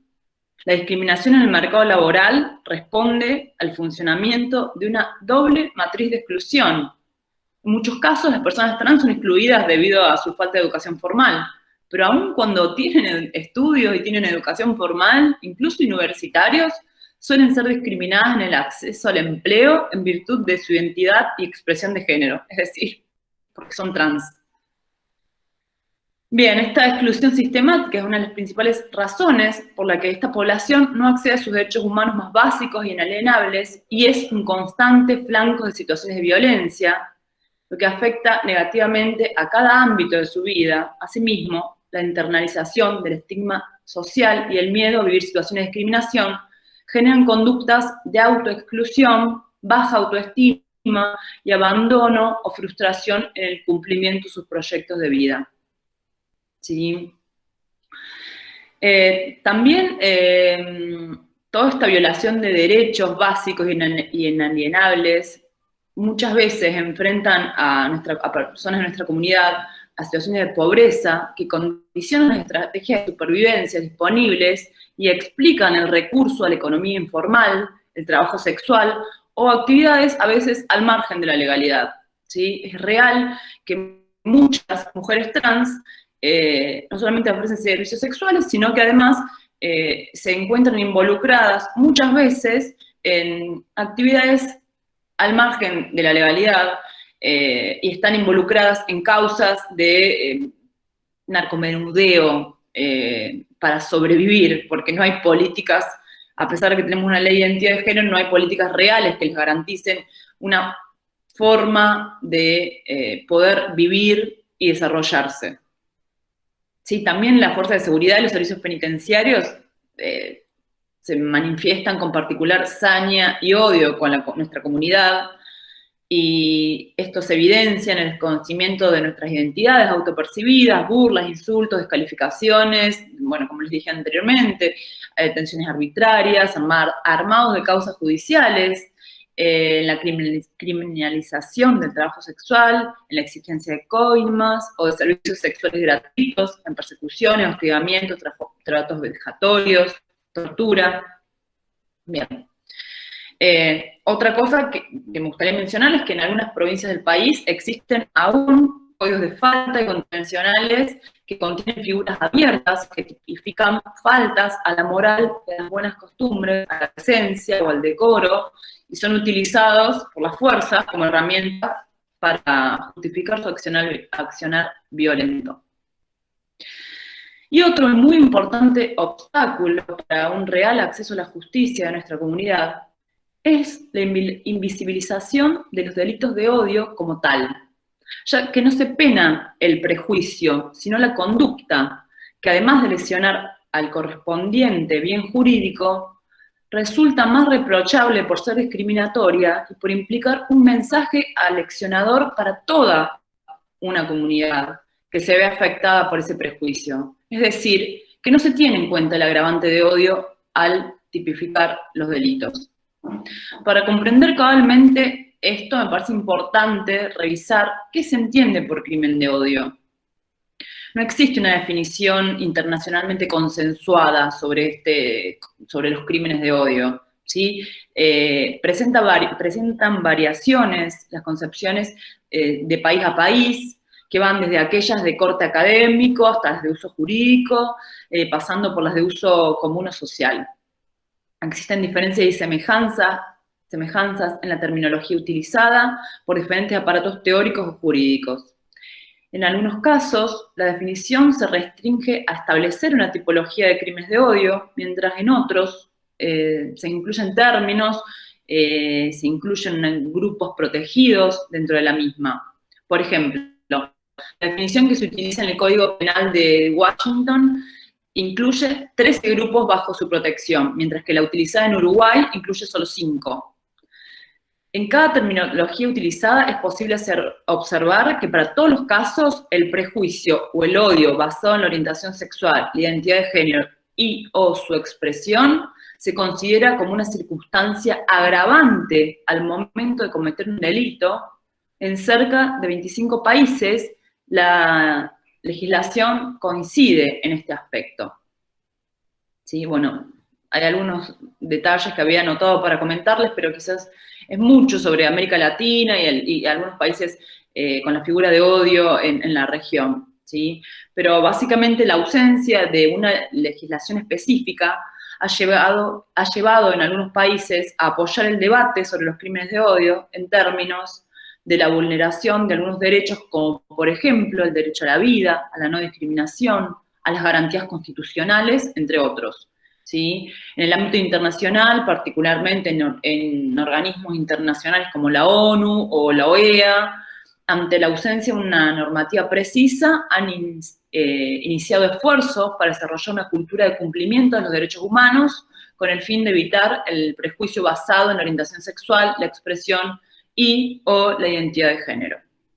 A pesar de que existen diferencias en todas las definiciones del concepto de crímenes de odio, el núcleo sigue siendo el mismo.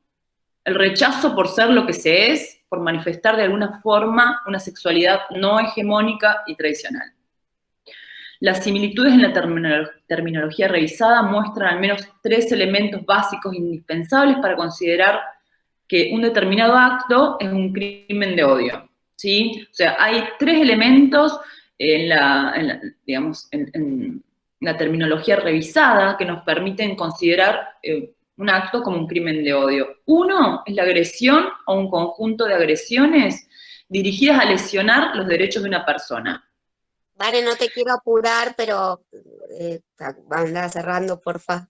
Elegí lo más importante. más que nada. Bueno, Que quieras decir sí o me sí. parece importante porque no todo el mundo comprende lo que es un crimen de odio, que no se trata necesariamente de muerte, sino es una lesión a un derecho, ¿sí?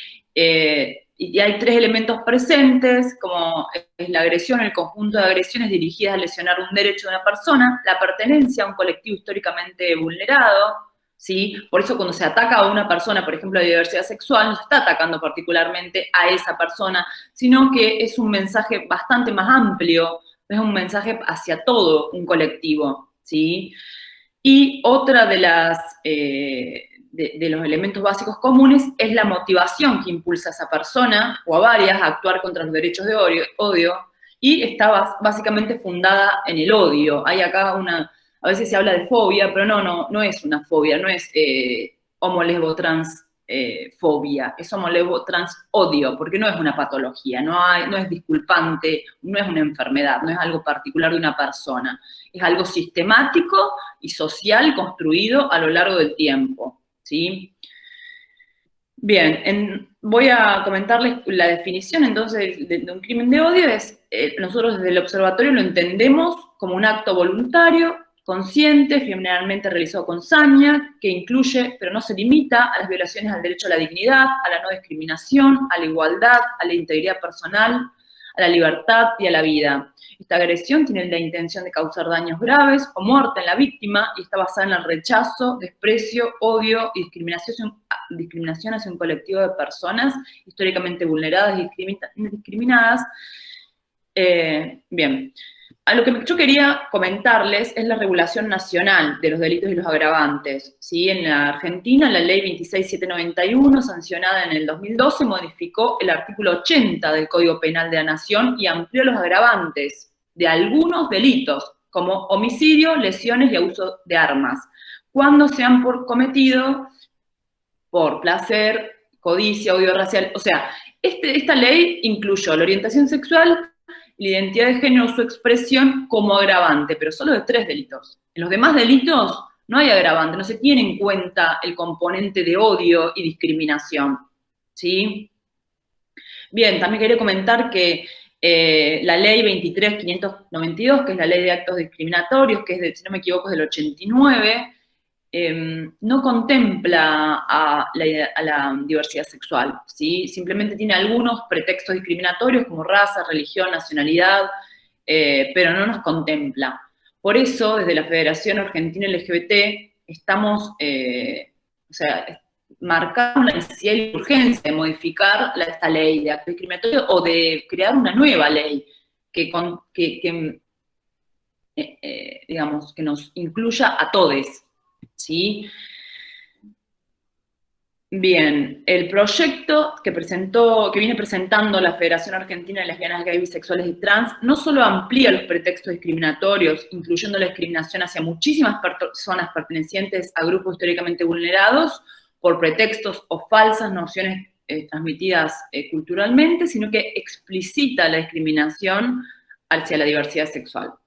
¿Sí? Es sumamente urgente su pronto tratamiento y aprobación. Me gustaría cerrar leyéndoles la definición que elaboramos para una nueva ley de actos discriminatorios para incluir a todos los grupos históricamente vulnerados.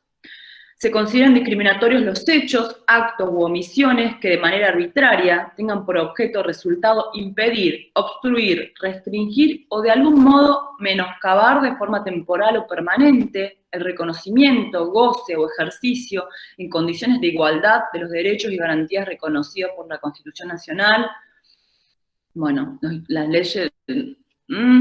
Bien, los pretextos que nosotros elaboramos, que no son taxativos, lo aclaramos en la ley, son la falsa noción de raza o sexo, etnia, nacionalidad, color de piel, nacimiento, origen nacional, situación migratoria, estatus de persona refugiada o peticionante en la condición de tal, situación de apátrida, lengua, idioma, variedad lingüística, religión, convicciones religiosas o filosóficas, ideología, opinión política o gremial, género, identidad de género y o su expresión, orientación sexual, estado civil, situación familiar, filiación, embarazo, responsabilidad familiar, antecedentes o situaciones penales, trabajo u ocupación, lugar de residencia, aspectos físicos, caracteres físicos, discapacidad, características genéticas, capacidad psicofísica y salud física, mental y social, situación económica o social, hábitos personales, sociales y o culturales, y o de cualquier otra condición o circunstancia personal, familiar o social, temporal o permanente.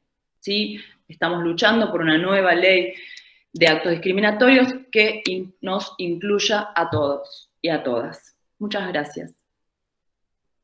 Gracias, Vanessa. Discúlpame que te tenía que cortar, pero éramos muchas por eso. Yo les pedíamos ahí si querían ir anotándose en el chat quien quisiera hacer preguntas. Yo ya vi que Eduardo se había anotado antes inclusive que lo pidiéramos. Así que si querés, Eduardo, para el resto lo mismo. Si quieren, se anotan en orden y los vamos leyendo. Y si alguna de las expositoras quiere sumar o agregar algo, también, por favor, es bienvenido. Hola, buenos días a todos. Me presento así rápido, no quiero sacar tiempo a las demás compañeras. Trabajo en el Ministerio de Defensa, especialmente en lo que es Fuerzas Armadas, y pertenezco a PECIFA, que es el personal civil de las Fuerzas Armadas, que es el sindicato.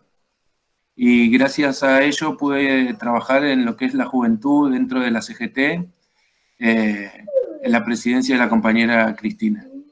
Y me ha tocado participar en la Secretaría de Derechos Humanos, no porque yo quisiera, sino porque nadie quería ir, porque las demás secretarías para el movimiento de la CGT, y la mayoría todos varones, eran más importantes otras secretarías que la de género.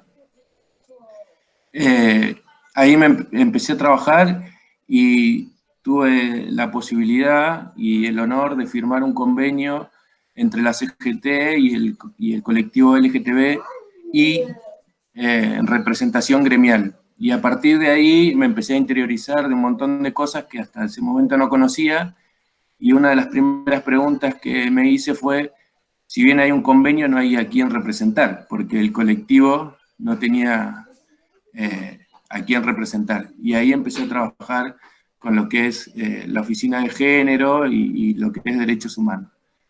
Dentro del ámbito nuestro de trabajo no había oficinas de género, y hoy en día se empezaron a crear y solamente son varones. Y las mujeres que participan son subalternas de los varones. O sea, como que no tienen mucha posibilidad de opinar. Entonces, mi pregunta es, a través de participar en distintos espacios de género, también dentro del Ministerio de Trabajo, con una compañera con identidad autodefinida, nos dijo que ella solamente era la única trabajadora trans dentro del Ministerio de Trabajo. O sea, dentro del espacio del Estado que apoya todo esto que nosotros estamos hablando, pero no le da participación activa a que los compañeros o compañeras con identidad autodefinida empiecen a trabajar. Y corríjanme si hay algún término que no uso como se debe. Entonces mi pregunta es, ¿cómo desde nuestro lugar podemos ayudar a que todo eso se cumpla y que empiece el Estado a reconocer esos derechos, tanto en la actividad como empleados del Estado y dentro de los sindicatos también, que hoy en día represento y trabajo en un sindicato? ¿Cómo poder hacer para poder, no sé si ayudar o participar o colaborar, o de la manera que nosotros podamos estar y ser parte de un cambio? Eso es mi pregunta, sería. Ahí Vanessa te quería responder, ya vi que levantó. Hola Eduardo, ¿qué tal? En principio quería comentarte que la identidad de todas las personas es la identidad. Las personas trans no tienen identidad autopercibida, es una forma de redactarlo en la ley de identidad de género, pero todos tenemos una identidad de género, no solamente las personas trans. Y va a ser un proceso complejo, venimos luchando hace muchísimos años. Salió el DNU del presidente hace un tiempo acerca del cupo laboral trans, y hace no muchos días se aprobó en el Senado la ley de cupo laboral trans, que prevé una planta, no me acuerdo exactamente, pero prevé un porcentaje reservado para personas trans, tanto varones y mujeres trans, ¿sí? Y también prevé la quita de algunos impuestos para promover que las empresas puedan contratar a personas trans. También la realidad es que en el colectivo trans falta capacitación, muchas compañías trans no tuvieron acceso a la educación, ¿sí? Y ahí es necesario la idoneidad para ocupar cargos, ¿sí? También es real que sí hay otras personas que tienen esa idoneidad, pero hay cierto prejuicio. Tengo una compañera trans, tengo muchas compañías trans abogadas que trabajan con nosotros en la Defensoría LGBT, y una en algún momento concursó para jueza. No quedó por puntos, pero estuvo muy cerca de quedar. Es una batalla, Eduardo, que se va a ir, tenemos que ir luchando y acompañando a las personas trans, porque es una deuda muy grande la que se tiene con las personas trans. Gracias. Paula había levantado, perdón Eduardo, que Paula también te quería responder. Hola, Eduardo. No, yo primero, digo, esto que decía antes Malala, digo, prestemos mucha atención a cómo se reglamenta la ley de promoción del trabajo de personas travestis y trans. Exijámosle, digo, a la Administración Pública Nacional también, digo, el 3% tendrían que ser personas con discapacidades y eso tampoco se cumple. Entonces, por un lado, digo, fijémonos, como decía Malala, cómo son las reglamentaciones, exijamos las reglamentaciones del Poder Judicial. En el Ministerio Público Fiscal, cuando estaba Gil Carbó a cargo, que era diferente a lo que es ahora, se hizo un convenio con el Mochacelis, con el secundario, ingresaron 5 compañeras trans, y, digo, y fue muy disruptivo, digo, ver compañeras trans, digo, circulando por los edificios. Y lo otro que yo creo que podemos hacer cada uno y cada una de nosotros es recibirlas y recibirles amigablemente, porque no es lo mismo yo que vengo de determinada clase social y de determinada formación socioeconómico-cultural, ingresar al Poder Judicial o ingresar a las oficinas públicas. Seamos pacientes, recibámosles como corresponde una vez que logren ingresar. Tengamos paciencia, y los recorridos son diferentes. Yo ahí lo que creo, y sobre todo desde los sindicatos, lo que se va a tener, lo que estaría bueno que se haga es un acompañamiento, digo, muy cercano, porque no va a ser fácil. Eso solo quería. Gracias, Paula. La otra vez escuchaba a una compañera trans diciendo que me pareció interesante el planteo que sostenía, que encima que luchaban por la inclusión, después tenían que capacitar ellas a las personas para que los acepten, ¿no? Como si el problema fuera de ellos, y entonces ellas tienen que enseñarles a nosotros los humanos, aparentemente, a que ellas también son humanos. Es como una cosa absurda que entiendo por dónde vas, pero lo tremendo es que les estamos pidiendo a las disidencias que como que se acomoden, ¿no? En vez de hacer este planteo que haces vos de somos nosotros los que nos empieza a incomodar y a molestar por algún determinado motivo y somos los que no nos estamos adaptando. Pero no lo hacemos solo con las disidencias, me parece que es importante esto que vos marcás de tu nivel socioeconómico.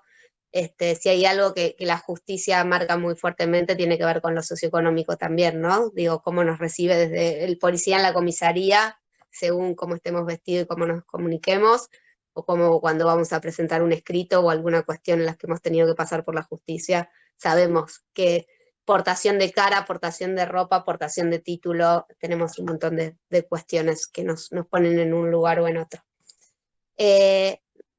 Al resto de las compañeras que están participando, si quieren hacer una pregunta, si quieren habilitar su micrófono, yo para no captar toda la atención. Ahí Patricia está levantando la mano. Dale, Patricia, te escuchamos. Hola a todas, compañeras, ¿cómo están? Soy Pato, soy docente de UTE, recientemente jubilada. Soy sindicalista, soy la secretaria de Género CTA en la Ciudad de Buenos Aires. Bueno, muy interesante, muy grosas cada una de las compañeras que hoy expuso. pensaba en lo de la reforma judicial feminista. Siempre tenemos el problema de que es alguien, un sujeto, el que escribe, aunque sea un colectivo, que pertenece a una élite, y que escribe y desde su construcción como sujeto trata de visibilizar con todas sus imposibilidades que debe tener a los demás. Y digamos, y cuando tipifica, cuando enuncia, cuando enumera los delitos y quién sí y quién no, deja afuera a un montón de gente. Digamos, los puso Paula muy claramente cómo a lo largo de la ley fuimos siendo omitidas. Que ese es un desafío para quien va a escribir la reforma judicial feminista, ¿no? Porque siempre hay gente de trajecito, como decía María Laura, que habla de las trabajadoras, que no tiene idea de lo que es levantarse a las 5 de la mañana, levantar sus pibes a las 5 de la mañana, llevarlo a la guardería del barrio, qué sé yo, y después habla y escribe sobre la vida de las trabajadoras. Eso por un lado. ¿Quién va a escribir la reforma judicial? Porque ahí no somos todos tratados por igual. En la distribución que, viste lo que decías vos, María Laura, de esos 3 puntos, a mí me parece que, digamos, el problema reside, yo la verdad que nunca quise delegar el cuidado de mis hijos, y siempre trabajé porque resulté que nací pobre y tuve que trabajar, pero, digamos, siempre fui muy responsable en mi trabajo, y la verdad que siempre trabajé menos para poder estar en casa cuidando a los chicos, a pesar de haber podido compartir en lo personal el cuidado de mis hijos. Pero la verdad es que lo que tiene que estar reglamentado para mí es la carga horaria de trabajo, que, digamos, nos ponen estas 8 horas de trabajo mínima, porque a eso hay que sumarle los viajes de ida y de vuelta de cada persona, más, digamos, la distribución del trabajo es el quid de la cuestión. Cómo se distribuye el trabajo y la carga horaria que nos asignan a cada uno de los sujetos que habitamos este territorio. El mundo, digo, hablo del mundo, cómo está distribuido el trabajo. Y me parece que de ahí sí vamos a poder dividir las tareas de cuidado más equitativamente. Y por otro lado, quería tomar algo de lo que decía Yamila respecto como soy docente. Pato, ahí te quería responder que está levantando la mano María Laura. Sí, ahora sí ya me callo y no hablo más. Yamila le decía que la escuela tiene reglamentación. Y la escuela tiene reglamentación y sabe lo que hacer. Lo que pasa que los docentes, como en el Poder Judicial, como decía María Laura, también están construidos en esos sistemas patriarcales. También se produce, digamos, porque la ESI, por ejemplo, está desde el 2006. Y somos pocas los docentes que las militamos y que la acción. Porque la ESI lo primero que te hace, te interpela como sujeto, te hace temblar tu piso y te tenés que reconstruir. Digamos, hay estructuras. Lo que pasa es que hasta que no haya algunos cambios, como la distribución del trabajo, como el acceso a la justicia, digamos, las compañeras trans también han quedado fuera del sistema educativo, gracias a la intervención de algunos docentes, de malos docentes, digamos, pero estaban construidos en estas sociedades, estos docentes, ¿no? Donde nos decían muchas cosas de las que estaban bien y de las que estaban mal, digamos, y nos hacían construir un sujeto para el Estado, obediente, digamos, qué sé yo estoy más acá, pero los docentes míos fueron terribles también. Bueno, eso, nada más. Y gracias a todos. Ahí está Yamila también. No sé si Malala querés contestar vos primero, después Yamila, que así le contestamos en orden. Sí, porque vamos en el orden de Patricia. Sí, efectivamente, el problema es la carga de trabajo, pero considerar que se soluciona el problema acotando el horario de trabajo de las mujeres también implica que después no van a poder competir en la carrera profesional. El cuidado debe ser compartido de varones y mujeres. Padre y madre tienen que estar a cargo del cuidado. Ojo con eso, digo. Y hay que considerar todas las situaciones particulares, los monoparentales, bueno, Sí, yo no esa es pienso, la variable. Laura, que la carga horaria debe ser para todos. Sí, a ver, Digamos, hombres te y cuento. mujeres y diversidad. Si vos no tenías un par de abuelos que te hicieron la gamba, bueno, listo, sentate en tu casa a criar chicos, porque no había otra solución. ¿Qué ibas a hacer? Porque tampoco en esa etapa de la vida los sueldos de las carreras profesionales no alcanzan para la escuela de doble escolaridad, bueno, para todos los otros sucedáneos. Así que para mí tiene que haber una normativa que reparta el cuidado de los menores y de los adultos. Porque el cuidado de los adultos es el próximo problema que todavía nadie está abordando. Listo. Gracias. Perdón, ahí Yami te doy la palabra, ya es la última pregunta porque ya si no, digo, aviso. Gracias, Yami. No, por favor. No, a mí me parecía importante por ahí aclarar, Patricia, capaz no fui clara, cuando me refiero a la falta de formación de los docentes, no es responsabilizando a los docentes, sino al Estado, digo, primero como esa cuestión. Por supuesto que la ESI es una gran victoria y que todavía nos queda mucho camino por recorrer en términos de la aplicación, sobre todo porque la mayoría de las trabajadoras de la educación son las trabajadoras de la educación, son mujeres, y también tienen una historia, nosotros nos encontramos desde Mundanas dando talleres sobre cómo abordar situaciones de abuso sexual en la infancia, y nos encontramos con que claramente muchas de esas mujeres docentes también fueron víctimas de abuso. Entonces, el contener, el cuidar y el abordar desde una comprensión política del problema es fundamental, porque a quienes contamos para que cuiden esos pibes, digamos, si no atraviesan su propia historia, si no pueden reconocer su propia historia. O sea, es muy amplio el problema y mucha necesidad de que el abordaje sea con perspectiva de género y amoroso, ¿no? Reconocer quiénes cuidamos y quiénes no fuimos cuidadas. Entonces, me parece que eso es como parte clave. Y por otro lado, el abordaje interdisciplinario de esta cuestión. María Laura hablaba de para qué fueron preparadas los abogados y abogadas en términos de la decisión de la vida de las otras personas, me pareció clave, y que para eso, efectivamente, cuando se trabaja con personas, el abordaje debe ser interdisciplinario.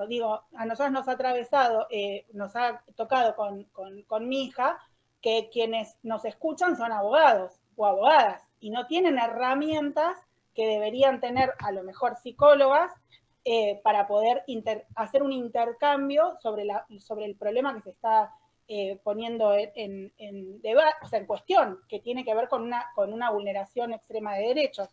Entonces, me parece que cuando hablamos de la reforma judicial feminista, parte del reclamo es no solo al Poder Judicial, sino al Estado, los acompañamientos interdisciplinarios de quienes atraviesan los procesos judiciales, que necesitan terapeutas, que necesitan patrocinio jurídico gratuito que no alcanza el que existe, peritos de parte también gratuitos que no hay, y que esos equipos interdisciplinarios sean acompañados o sean parte de efectivamente una perspectiva de género que está hoy luchando, por el cual hoy está luchando el feminismo. Porque si no se entiende el problema político y no se aborda desde un lugar efectivamente del amoroso, y parece que es abstracto cuando hablo de amor, y no es abstracto, me parece sumamente concreto entender que si no enfrentamos las violencias desde un lugar de amor, de cuidado, pero que es efectivamente con formación y que esa formación tiene que darle al Estado en todas las áreas, no solo en la Facultad de Derecho, sino también en la formación docente, para que después se aplique la ESIC de manera efectiva, y la formación académica de todos los espacios, bueno, no vamos a tener el resultado que necesitamos. Entonces, nada, me parece esa cuestión, la formación con perspectiva de género, con un abordaje amoroso, que es de la mano del feminismo, en todos los espacios académicos. Paula quería contestar también. Dale, Paula. Muy cortito, cuando recién Patricia hablabas de la ESI, me acordaba que hubo un fallo judicial hace poco donde condenaron a una mujer por la muerte de su hija recién nacida porque no había atado, lo había tenido un parto en su casa y no había atado el cordón umbilical, y decían que como ella había tenido 3 hijos, ella tenía que saber cómo se hacía. Entonces, digo, necesitaríamos también una ESI para operadores y operadoras del Poder Judicial. Y con respecto a esto que decía Yamila, digo, también si vamos a pensar una reforma judicial feminista, pensemos si quienes la integran tienen que ser todos y todas abogadas, abogadas. Digo, vamos a incluir, digo, la Constitución Nacional dice, digo, juicio por jurados a la hora de tomar decisiones. Digo, ¿cuál es la integración? Digo, si vamos a pedir, pidamos fuerte. Eso, nada más. Bueno, le doy la palabra a Jazz y cerramos antes que nos agarre el almuerzo entre todas. Dale, Jazz. Buenas, ¿cómo están? Yo soy Justin, soy trabajadora del INCA, soy gestora cultural y realizadora audiovisual. Estoy en la UMED como estudiante, también en la carrera de comunicación. Lo que me interesaba era preguntarle a Paula, que ella habló, ¿no?, de cambiar el rol de mujer, de dejar de ser víctima, y hablaba de la reparación, de una reforma de reparación. Me interesaba un poco si podías ahondar en eso, que me parecía súper interesante, digamos, poder empezar a cambiar los roles de las mujeres más vistos desde la justicia, ¿no?, desde el Poder Judicial. Bueno, es un tema muy amplio, pero básicamente yo creo que para poder hablar de reparación lo primero que vamos a necesitar es la escucha. Y el ejemplo más fácil en este ratito antes del almuerzo que tenemos, digamos, son los casos de violencia doméstica. Hay un fallo de la Corte Suprema que dice que todos los fallos de violencia doméstica tienen que llegar a juicio. Entonces no se puede llegar a ningún acuerdo previamente. Y muchas veces lo que pasa es, digo, que las causas se terminan cayendo. De hecho, esta causa paradigmática de la Corte Suprema se terminó cerrando porque pasó demasiado tiempo, que es lo que significa la prescripción. Y muchas veces, digo, hemos hecho yo formo parte de INESIP y hemos hecho un trabajo sobre salidas alternativas al conflicto penal, donde hicimos una serie de entrevistas, y muchas veces los que nos contaban las mujeres era que en un caso de violencia doméstica no tenían ningún interés en que ese varón que las había violentado vaya a la prisión, sino que lo que tenían interés era de llegar a un acuerdo y que ese acuerdo se cumpla. Y el Poder Judicial hoy no te da esa posibilidad, porque te dice que tenés que llegar a juicio en todos los casos. Entonces me parece que poder ponernos a pensar en términos de reparación, lo primero que tenemos que poder hacer es escuchar, y escuchar de verdad, no hacer como que escuchamos. Porque, digo, si las violencias de género son tan amplias y diversas, tenemos que poder pensar distintas herramientas en cómo afrontarlas. Después, digo, hay otro tipo de casos, digo, más difíciles. Yo no voy a pedir, digo, solo un pedido de disculpas en un caso de un femicidio, digo, por supuesto que no me va a alcanzar. El tema de cuando hablamos de violencias de género, en general pensamos en violaciones y homicidios, y la mayoría de los casos, hay un informe del Ministerio Público Fiscal, yo creo que era el 84%, son lesiones leves, y la mayoría de esos casos no terminan en nada. Entonces, en vez de que no terminen en nada por el siglo de venir del tiempo, digo, pensemos otra forma de que ese conflicto pueda gestionarse de otra manera. Y para eso, lo principal es la escucha, que es lo que está faltando. No sé si te contesté. Gracias, Paula. Gracias. La verdad que gracias a las 4 que expusieron, a todas que se quedaron hasta el final, y a Eduardo escuchando, a Cecilia que siempre se suma y nos abre nuestros encuentros, a Ana y a la otra Ana que vendría a ser Camila, que nos salvó con todas nuestras deficiencias tecnológicas. Bueno, me parece súper interesante todo, realmente no voy a tomar ni un minuto más porque creo que fue demasiado interesante para que yo ensucie esto. Solo espero que tengamos una justicia más justa, y pensaba en Yamila y su hija, y por supuesto que su hija y ella tengan justicia, porque nos dio, creo que a todos pestañeamos cuando dijo que hacía 10 años que esperaba una condena. Nos cuesta aceptar esa idea. Les agradezco muchísimo, muchísimo por estar un sábado acá contándonos y haciéndonos pensar, y gracias por todo.